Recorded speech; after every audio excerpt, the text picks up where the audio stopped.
Hello YouTube, Dave here again. About a year ago I made a video about what I wanted to see happen in 2017 for 5th edition Dungeons & Dragons. Sort of a prediction video, some items that would be released or that I'd hope would be released. And since I did that video, I thought I would actually do sort of a 2017 year in review for Wizards of the Coast, for 5th edition Dungeons & Dragons as a whole. So I'm not going to be doing individual reviews of the products. Everything I'm going to be showing here I have done reviews for that you can find on my channel. So if you want to have a more in-depth look at each of these items, then you can certainly do that. You can just find links into my video feeds. They're all relatively recent because they've all come out within, most of them have come out within the last few months.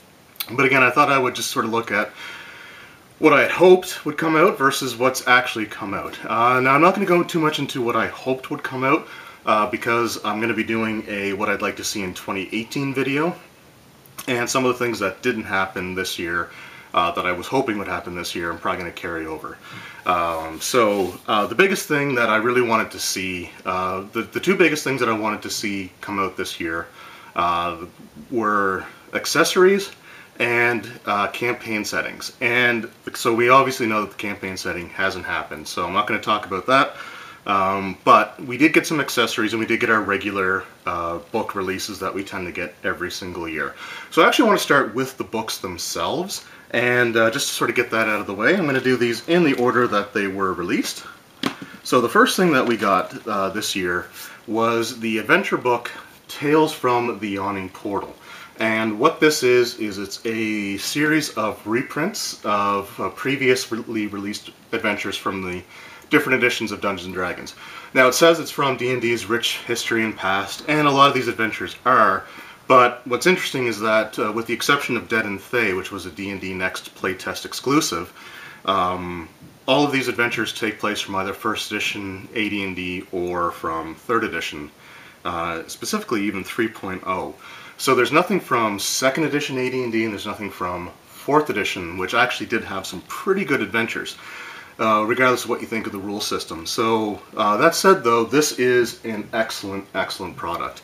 The title doesn't really do much for me. The Yawning Portal only has about a page and a half, or maybe a page and 3/4 worth of information. Doesn't even have a map in it, and the Yawning Portal itself really doesn't do anything in this book other than serve as a hub.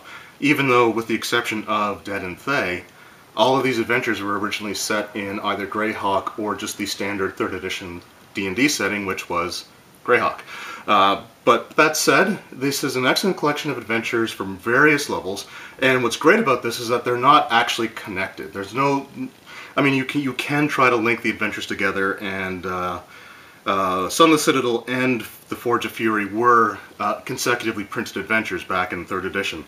But they're just dungeon-based adventures that you can throw into any campaign, meaning that this book has the highest amount of potential use for any and all dungeon masters out there. Whether you like the pre-written adventures or you like the homebrew stuff, even if you run homebrew, you're probably going to run into a gap at some point where you just don't know what to do, and this makes for an excellent addition. So this is probably one of the best things that's come out this year. The next book that came out was another adventure, and this is the Tomb of Annihilation. So it's sort of a pseudo-sequel to the original Tomb of Horrors.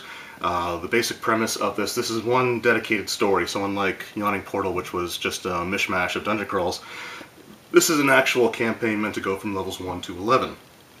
The idea is that there's a death curse, which is affecting anyone who's ever been resurrected from the dead, slowly draining them of life, and anybody now can't be raised at all. Like, resurrection magic is failing.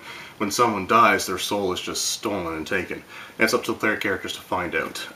Again, without going into a lot of detail, the player characters have to go to the jungle of Cholt and explore there. Now, the setup in the book to get them there is kind of weak, I will say. Just like has the players being handed the information. It's like, this is where you have to go, and I'll teleport you there immediately. But to find their way around, there's an exploration mechanic in this, which is great, because this book does serve as sort of a regional source book for Cholt. So if you want to run a campaign set in Cholt, you can use the information in here, and you can almost disregard the Tomb of Annihilation story altogether.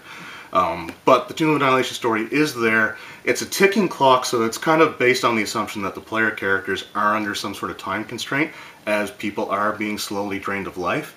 But the exploration mechanics and the fact that there's only a few individuals that can steer the players towards the lost city of Amu might make it a bit difficult, and kind of works in contrast to the time-sensitive nature of the adventure. It is a good adventure overall. There's some great stuff in here. I think Tales from the Yawning Portal is the more useful of the two, but if you're looking for more information on different regions in the Forgotten Realms, then this is an excellent, excellent book to get if you want to use the Jungles of Chult. Similar to how Out of the Abyss had a lot of information on the Underdark that you could use as sort of a campaign guide, then this has this for Chult, which works pretty well for that. Adventure itself is good. There's just some things you kind of have to maybe tweak or allow to allow the player characters to either explore Chult more freely without worrying about things, or try to lead them more directly to where they need to go. But anyway, still a decent book. And then lastly is our annual supplement. So each year there has been one supplement book released. The first one was Sword Coast Adventurer's Guide, which had some new player options, but was by and large a regional source book for the Sword Coast region. Last year we had Volo's Guide to Monsters, which served as sort of a, not really a monster manual, but had some new information on some new monsters, some new information on existing monsters, some write-ups on things like Beholders, which was great, even though I think the Beholder stuff was actually kind of weak compared to other books. But this year we have Xanathar's Guide to Everything, and speaking of Beholders, there's one on the cover, and this is the reason that I wanted this cover. So this book is, simply put, it's fantastic. It's the best of all the source books that have come out so far. There's new stuff for every single player character class. There's some awesome background charts that just kind of flesh out your character's background. A lot of really cool stuff in here. There's some new encounter guidelines if you didn't really like the ones in the DMG, although honestly I kind of prefer the Dungeon Master's Guide one a little bit better. There's some information on traps, magic items. There's just a lot of really great stuff in here. And if you can only afford one book, and you've already got some of the other campaigns that you haven't gotten around to running yet, then this one for sure. So the books were all pretty good quality overall. I have a few minor gripes with Tomb of Annihilation, but I'm still running it for D&D Adventurers League, and I still like all of the books overall quite strongly. The thing that I was really happy with were the announcements of a lot of the accessories to be released for 5th edition. And I anticipated them, honestly, more than any of the books that was coming out. Like, I wanted to get my hands on these accessories. And I gotta say, this is where things start to decline in quality. So we'll just start off with, again, the individual accessories. I've just got these in an order that's convenient for me to grab, so they're not in chronological order, but I'll still talk about them briefly nonetheless. The first thing I want to talk about is the Tomb of Annihilation dice. Unless you can get these at a good price, like the retails are $19.95 US, $25.95 Canadian, so 26 bucks is what I ended up paying plus tax. I would pass on these. The tin is really nice that it comes in. You know, it looks really cool, has the green double mouth on there. So if you want to collect the tin, that's great, but the dice themselves are not so good. They are just sort of kind of have like a weird, almost chalky texture to them. The D20 is a completely different color than all the other dice, which just kind of drives me a bit crazy. And they're just plain flat, like olive green dice. The D20 is more of like a peppermint green, I guess you could say. But there's nothing to them. And for the price that you're paying, the tin is good, but it's just not worth it for me. So if you're looking to get a set of dice for someone for this holiday season, honestly, I would just recommend going with like the Chessex or a Kaplow or anything like that. I would kind of avoid this unless they're really into like Tomb of Horrors and into collecting the tins. This was a huge miss in my opinion. Up next is one of the accessories that I actually kind of like, even though I don't think it's the most worthwhile purchase, and that is the D&D 5th edition character sheets. So this is, character sheets was one of the things, along with a set of dice actually, that I was really hoping for 2017, and the dice disappointed me.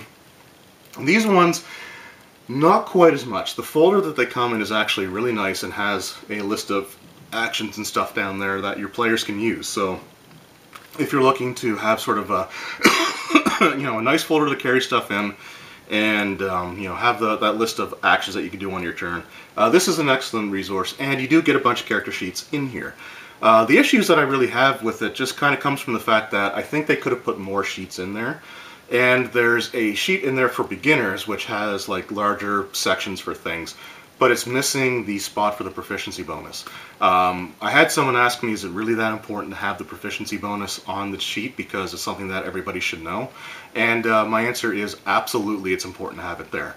For starters, it's a bonus, or it's a number that you may use for other things. For example, if the DM has you improvise a check for something, they could say, well, you can add your proficiency bonus because this seems like something you would do, even if it doesn't fall under the regular skill category. So yes, it should be there just for that purpose, because honestly, as much as I've run 5th edition, I don't play it as a player, but I couldn't tell you if at 13th level I have a +3 or a +4 or +4, +5 bonus to my proficiency. So it's something that really should be on the sheets, especially for the beginner sheets. The beginner sheet should have everything broken down so that the players can see where all the math comes from, and having that proficiency bonus is very important. So that's a bit of a miss there. Otherwise, the sheets are all good. I mean, they're all the standard ones that you have. I do prefer the version that has the individual skills underneath the stat that they're associated with. I think that just works better from an organizational standpoint. And I would have liked to have seen more of those. So if they could have like doubled the amount of sheets in here, because the price is $9.95 or $13.50 Canadian. I think they could have had more sheets in there. But again, of all the accessories, this is probably the one that I think I like the most. Alright, up next is the Dungeon Master screen Reincarnated. And so what this is, it's a brand new DM screen, because there were, I guess, some issues or some complaints about the previous one. The previous one had a lot of information on NPCs, on like one whole panel of the screen was dedicated to NPC information like random personality traits, random name generators, things along those lines. And I'll be honest, that was one of my favorite parts of the original screen. Now, there was an argument made that a Dungeon Master should have all their NPCs fleshed out, but if the player characters go into a town and they just decide to randomly approach some villager, are you going to have all the villagers really fleshed out by name? Like, are you really going to have all that information done? Or are you just going to have the major ones done, like the shopkeepers, the bartenders, the constables, the Lord Mayor or Duke or whatever? So I actually like that information quite a bit. This one, it replaces that panel with information on like what you can do on your turn. And there are a couple of new charts, but a lot of the information is still the same. And the price is $14.95 US or $19.95 Canadian, which is what I ended up paying. Just out of curiosity, because I have the other screen here as well. Excuse me. So the other screen was $14.95 US. So the US price has not changed on the original Dungeon Master screen, but the price that I paid as a Canadian went up $2. So I ended up paying an extra $2 to have some information mostly about what you can do on your turns that wasn't on the original screen. I actually still prefer the original screen, truth be told. I like the artwork better on it. I think it's more colorful, it's more visually pleasing. The charts on here are more or less the same with the exception of like the player stuff, which again, if you want to take a look at the video that I did where I opened them up, you can see the two screens compared directly. Alright, and that brings us to our last accessory of 2017, and that is the D&D Adventure Grid. So this is a cardboard paneled grid. It's set up very much like a board game kind of board. So it's got a slit down 2/3 of it, and it kind of just folds up until you get to this shape here. I like the actual screen itself. One side has sort of like a dungeon setting. It's just got like gray stone kind of look to it. The outer edge actually has a little bit of decoration to it, which is great. The other side is more of a wilderness setting, so it's got like some greens and like different shades like patches of grass and stuff, and it looks really nice. And the screen actually, as far as the dry erase markers and stuff like that work on it, quite well. I actually, have used this a few times, and I'm happier with it now than I was when I first opened it up. Initially, in my review, I was disappointed that it was these, like this cardboard game board style thing, because like the cardboard, if you can see, it doesn't look like it's not really sealed on the edges. Like if they had put something to seal the edges, it would have been a lot nicer. My biggest concern is just simply the durability of the product, because you are folding it over and over again, and it's just got like sort of a glossy paper over it. If it was more of a vinyl or a thicker material or tougher material, then this would have been the best product released this year as far as accessories go. But because it's just the paper, like the glossy paper on the cardboard, there's a very good chance that just by simply folding it and unfolding it, it's going to rip and tear. And I actually had somebody comment on my video, which I released during the like local game stores usually get these items about a week or so in advance. So I got this a week before the official release date, and on the day that I put the video up, somebody had already posted a comment saying that they got theirs, and it ripped. Like the game board itself ripped apart in like the first day after just like using it once. So you got to be very, very careful with this. So this is one of those things that if you use miniatures and you don't have any other anything else to go by, then this is an okay purchase. The price is not so great, $24.95 US, which isn't terrible, $33.95 Canadian, so almost $10 more for the Canadian price, which is not in line with the exchange rates, by the way, which is only about an extra 20%, 20 to 25% difference. This is, yeah, this is like a 60%, 60-70% increase in the Canadian price. Anyway, if you're in Canada, only get this if you can get it for below the retail price. In the States, it may be okay.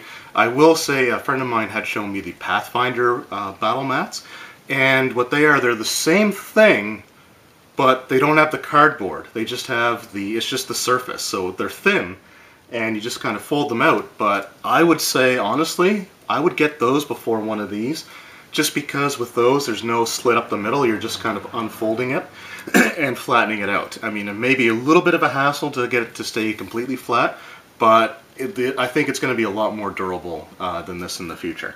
So that's what we had in 2017. So if I had to sum up 2017 for 5th edition Dungeons & Dragons in a single word, it would be inconsistent. The books themselves were all fantastic, and the books are things that you really can't go wrong with if you pick any of them up. The accessories, however, were extremely disappointing, almost to a single item. Even though I'm okay with the adventure grid, even though I don't mind the character sheets, I will admit that like the character sheets especially, if I wasn't buying them for the purposes of doing a review and for this channel, I wouldn't have picked them up. I just thought, you know, I can print off the sheets myself. Not that I need, hopefully, that many. I do try to encourage my players, if they can, to print off their own, since you can print them for free, or get them for free online. And everything else was just, like, the DM screen wasn't something that I was expecting or even asked for. I wasn't, you know, I was happy with the original one, and I don't think there's enough different on the new one to warrant really using it all that much. Truth be told, I will probably continue to use the original when I run Adventurers League. Right now I'm doing Tomb of Horror, so I've got the Tomb of Horror screen from Gale Force 9. I'll be using that while I run that adventure, but once that's done, I'll probably go back to the original. So I was a little disappointed overall. The accessories were things that I was really hoping for, and I think the dice especially was my biggest letdown. And I wanted there to really be just a simple set of dice that Wizards of the Coast could put out so that new players could have something beyond just the dice that come in the starter set. And if you're running a game, I think you should have your own official sets of dice. I mean, they've done them in the past. They're over on another shelf there, but you know, 4th edition had them, D&D Essentials had them, 3rd edition had them, and 3.5 D&D all had their own official sets of dice, and they were significantly cheaper. With this one, you got like the tin, which is okay. You got a bland set of dice, which again, not a huge fan of. Previous sets of dice in the past had flat colors, but each different die type was a different color, which would help beginners. So it's like, if they didn't know which one was the D20 versus the D12, you could say it's the orange one instead of the yellow one, kind of idea.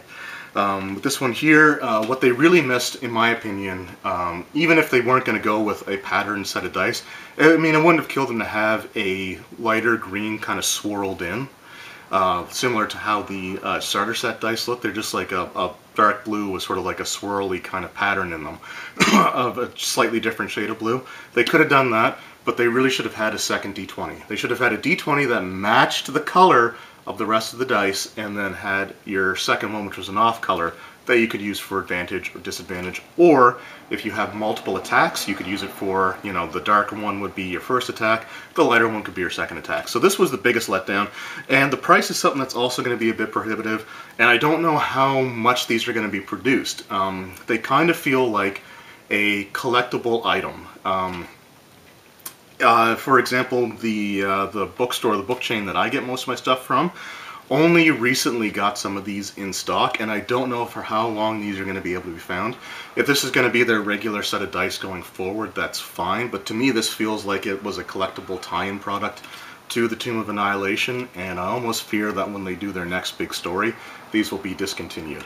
So that was sort of my biggest issue. I was also disappointed by the fact that, once again, we had another year go by without an official campaign setting. I'll talk more about that in my expectations for 2018 video, but it's just there were some things that they could have put out that they didn't. There were some things that they did put out that they didn't really need to, like the DM screen.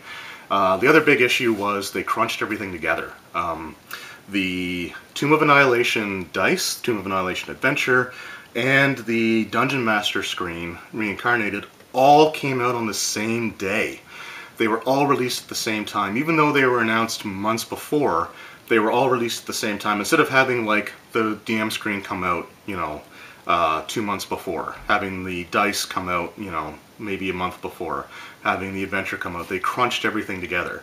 The adventure grid came out, I think, the month after everything else, so it was just all really condensed into just a couple of months. Now, that doesn't mean anything for you guys now, but at the time, it was kind of worrisome to get everything all at the same time, because I only have, like, so much funds, but that's a whole, you know, other issue altogether. Anyway, so that's sort of my year in review for Wizards of the Coast, Dungeons & Dragons, 5th edition for 2017. Book's great, accessories, you know, buyer beware. And again, if you want to see the accessories in more detail, I have reviews of each of those on my channel, so you can check those out. And anyway, let me know what you guys thought of any of these things. If you haven't already commented on the review videos, let me know what your thoughts were on, like, the dice and the screen and the grid and the books and all that. So anyway, thank you guys very much for watching. Hope you enjoyed, and we'll see you next time.